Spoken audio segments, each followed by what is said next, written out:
Los tiempos de Dios son diferentes a los tiempos nuestros.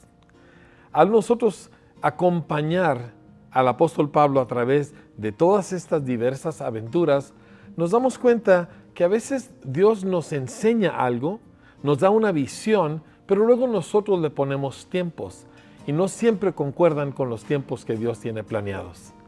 Nosotros necesitamos confiar en que Dios controla los tiempos.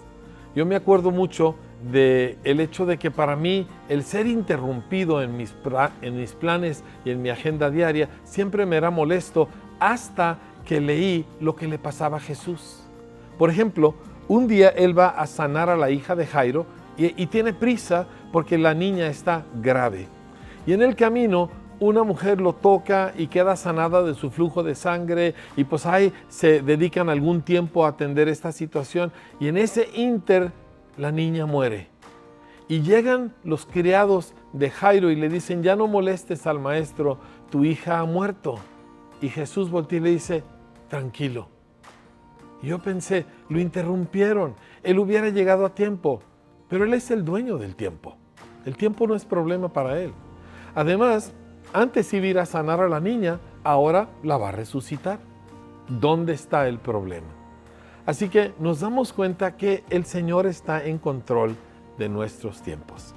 En Hechos 28, verso 11, dice, al cabo de 3 meses en la isla, o sea, además de todo lo demás que había pasado, han pasado 3 meses en la isla.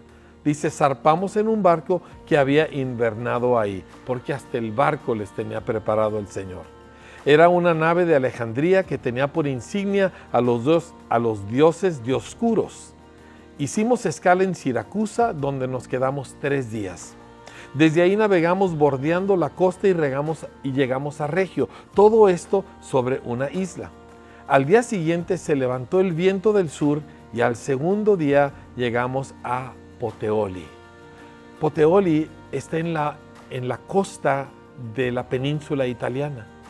Y yo tuve el privilegio hace 4 años de estar en ese lugar.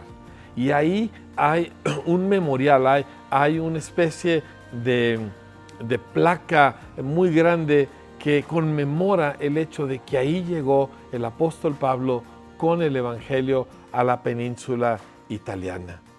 Ahí encontramos algunos creyentes que nos invitaron a pasar una semana con ellos y por fin llegamos a Roma.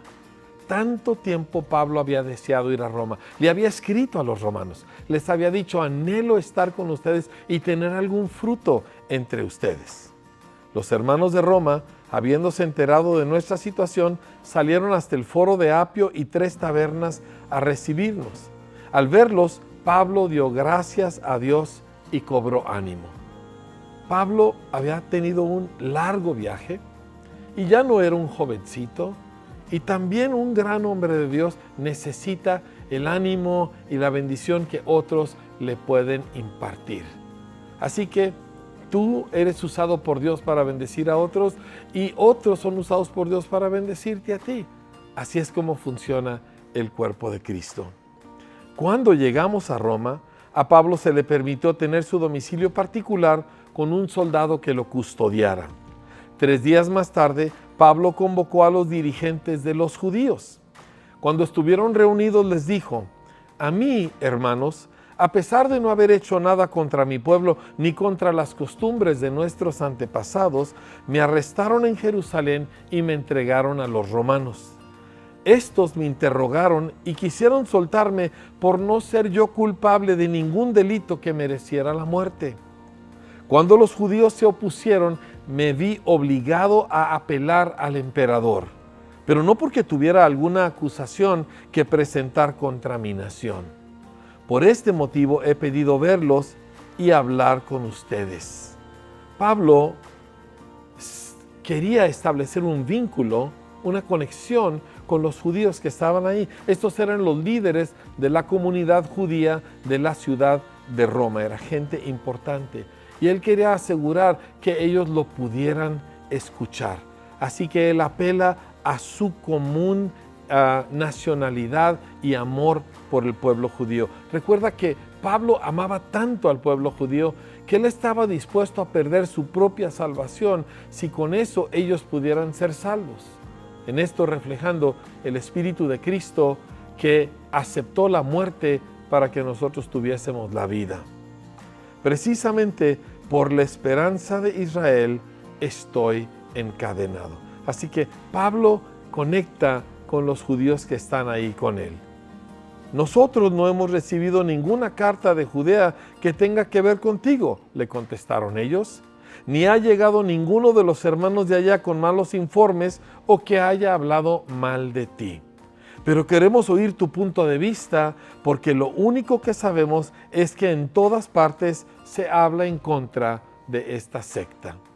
Así que el chisme desde Jerusalén no le había llegado a ellos, pero nos damos cuenta que por todas partes había oposición al mensaje del Evangelio.